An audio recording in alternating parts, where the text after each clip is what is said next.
बिस्मिल्लाहिर्रहमानिर्रहीम। अस्सलाम वालेकुम व्यूअर्स, कैसे हैं आप लोग? उम्मीद है आप लोग खैरियत से होंगे और जहाँ कहीं भी होंगे खुश खुर्रम होंगे। व्यूअर्स, आज बात करेंगे शहजाद मलिक साहब BBC उर्दू के लिए कॉलम लिखते हैं। उनका कॉलम है मोनाल का जिक्र और रीछ का गुस्सा, चीफ जस्टिस की अलविदाई तकरीब में क्या होता रहा।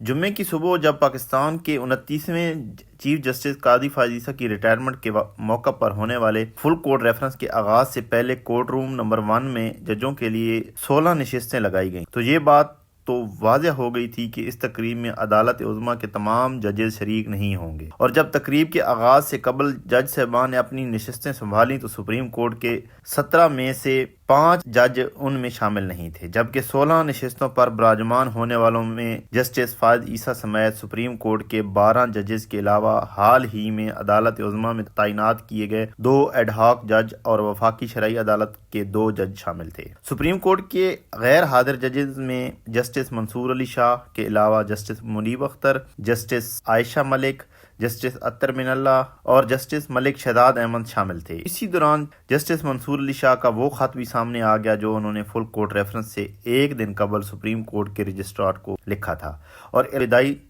रेफरेंस में शिरकत ना करने की वजूहात बयान की थीं, लेकिन दीगर 4 जजेस की अदम शिरकत की वजूहात सामने नहीं आ सकी। दिलचस्प अमर यह है कि इन चारों में से 3 जज जस्टिस मुनीब अख्तर, जस्टिस आयशा मलिक और जस्टिस अत्तर मिनल्ला उन 8 जजेस में शामिल थे जिनकी आईने पाकिस्तान से मुतल्लिक समझ बूझ के बारे में काजी फायद ईसा ने मखसूस नशिस्तों के मुकदमे में अपने इख्तलाफी नोट में सवाल उठाए थे। फुल कोर्ट रेफरेंस के दौरान कमरा अदालत में मौजूद अरशद महमूद एडवोकेट का कहना था कि जस्टिस फायद ईसा ने जब बतौर चीफ जस्टिस ओहदे का हलफ उठाया था तो उस वक्त भी जजेस में तकसीम थी और वक्त गुजरने के साथ साथ उसमें कमी होने की बजाय इजाफा ही होता रहा, जिसका अमली नमूना आज फुल कोर्ट रेफरेंस के मौका पर नजर आया। तकरीब के आगाज में अटार्नी जनरल ऑफ पाकिस्तान और वकला तंजीमों के नुमाइंदे जस्टिस फायद ईसा की कानूनी मामलात में गिरफ्त और उनके दौर में पेश किए मुकदमात पर बात करते नजर आए, मगर जब माइक नामजद चीफ जस्टिस याहिया अफरीदी के सामने आया तो माहौल कुछ तब्दील हुआ। याहिया अफरीदी ने अपनी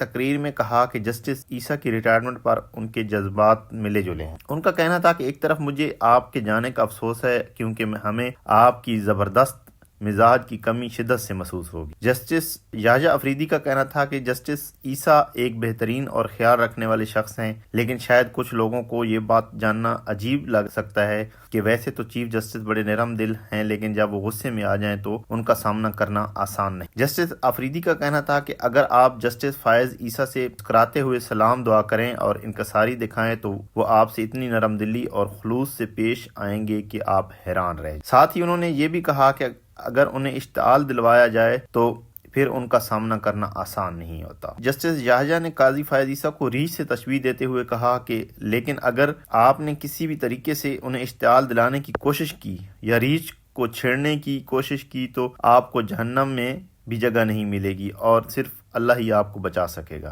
जस्टिस अफरीदी का कहना था कि खुद वो भी कई बार इस सूरत हाल का सामना कर चुके। उनका कहना था कि मैं आपको बता दूं कि मैंने इस रीच के शदीद गुस्से का कई बार सामना किया है और ये तजर्बा खुशगवार नहीं। बाद में अपनी तकरीर में जस्टिस फायद ईसा ने जस्टिस अफरीदी की जानिब से दी गई मिसाल का उस वक्त खुद भी जिक्र किया और जब वो registrar supreme court Jazila Aslam के बारे में बात कर रहे थे। उन्होंने कहा कि उन्होंने शायद मेरा प्यार और रीच दोनों पहलुओं को भी देखा है। जस्टिस अफरीदी ने सुबकदोश होने वाले चीफ जस्टिस की जानिब से सरकारी तौर पर अपने एजाज में शाइया लेने से इनकार का जिक्र करते हुए कहा कि जब उनकी जानिब से काजी फायद ईसा को गुजराने की दावत दी गई तो चीफ जस्टिस ने उन्हें याहिया अफरीदी को उसका खर्च खुद बर्दाश्त करने को कहा।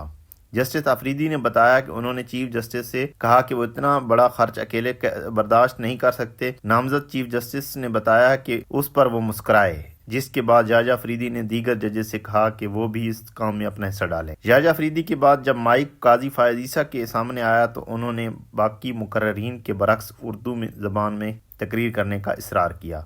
वहीं उनका कहना था कि वकला उन्हें समझने में कामयाब हो गए, लेकिन वो अभी तक जस्टिस याहिया अफरीदी को नहीं समझ सके। उन्होंने अपने खिताब में उन तमाम अफराद का शुक्रिया अदा किया जिन्होंने उनके बतौर चीफ जस्टिस दौर में उनके साथ काम किया। उनका कहना था कि वो न सिर्फ इस तकरीब में शरीक तमाम अफराद के शुक्रगुजार हैं, बल्कि वो उनका भी शुक्रिया अदा करते हैं जिन्होंने इस फुल कोर्ट रेफरेंस में शिरकत न करने का फैसला किया। تقریب میں چیف جسٹس کی اہلیہ سرینا عیسیٰ اور خاندان کے دیگر افراد شریک ہوئے اور چیف جسٹس نے اپنی تقریر میں کہا کہ شکر ہے کہ ان کی اہلیہ آج کمرہ عدالت میں موجود ہیں، ورنہ وہ کبھی یقین نہ کرتی کہ ان کے شوہر کے بارے میں اس سے تعریفی کلمات کہے گئے ہیں۔ مارگلا کی پہاڑیوں پر واقع ریسٹورانٹ بند کرنے کے معاملے کا ذکر کرتے ہوئے جسٹس فائز عیسیٰ نے بتایا کہ فیصلے کے بعد ان کی نواسی نے انہیں بتایا کہ اس کے دوست اس فیصلے سے خوش نہیں، اور ان کے اس معاملے پر بولنے سے قبل ہی بچی نے کہا، اس نے اپنے دوستوں سے کہا کہ خدا نے جانور بھی بنائے ہیں اور ہمیں ان کا اچھے طریقے سے خیال رکھنا چاہیے۔ جسٹس عیسیٰ کا کہنا تھا کہ ماحول بہت اہم موضوع ہے اور ہم سب کو اس پر توجہ دینی چاہیے اور اپنے بچوں سے سیکھنا چاہیے۔ خطاب کے آخر میں انہوں نے ایک مرتبہ پھر سب کا شکریہ ادا کرتے ہوئے کہا کہ آزادی میں کچھ گھنٹے رہ گئے۔ فل کورٹ ریفرنس کی کارروائی مکمل ہونے کے بعد قاضی فائز عیسیٰ نے سپریم کورٹ کے احاطہ حال تعمیر کی گئی یادگار کا افتتاح کرنے کے لیے گئے تو میڈیا کے نمائندے بھی اس موقع پر پہنچ گئے اور انہوں نے سبکدوش ہونے والے چیف جسٹس سے سوالات کہ اس یادگار پر لکھا ہے کہ تعلیم پر سب کا حق ہے، انصاف پر سب کا حق ہے، تو کیا آپ کے دور میں اس پر عمل درآمد کیا گیا؟ صحافیوں نے ایک اور سوال داغا کہ کیا کہ ان کے دور میں سیاسی جماعتوں کو اپنی سرگرمیاں کھل کر کرنے کی اجازت دی گئی؟ تاہم جسٹس فائز عیسیٰ نے میڈیا سے بات کرنے سے گریز کیا اور اس فرد کو اپنی بریفنگ جاری رکھنے کو کہا جو انہیں اس یادگار کے بارے میں بتا رہا تھا۔ خیال رہے کہ سبکدوش ہونے والے چیف جسٹس قاضی فائز عیسیٰ کے اپنے دور میں میڈیا کے ساتھ تعلقات خوشگوار نہیں رہے، جس کی وجہ سے میڈیا کے نمائندوں کو قاضی فائز عیسیٰ کے اعزاز میں ہونے والی تقریبات اور کھانوں میں بھی مدعو نہیں کیا گیا۔ شکریہ، والسلام۔ آپ کو یہ کالم کیسا لگا اور قاضی فائز عیسیٰ کے جانے سے آپ اپنی رائے کا اظہار کیجیے گا۔ مجھے اپنی دعاؤں میں یاد رکھیے گا۔ اللہ حافظ۔